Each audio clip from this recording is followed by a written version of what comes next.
Hello, in this video I'm gonna show you how to permanently remove photos from trash on TCL 50 Pro NxtPaper.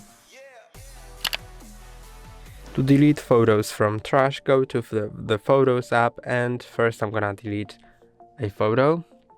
Click on delete, OK, move to bin, and now the photo wasn't yet permanently removed, it was just moved to the bin folder for about 30 days.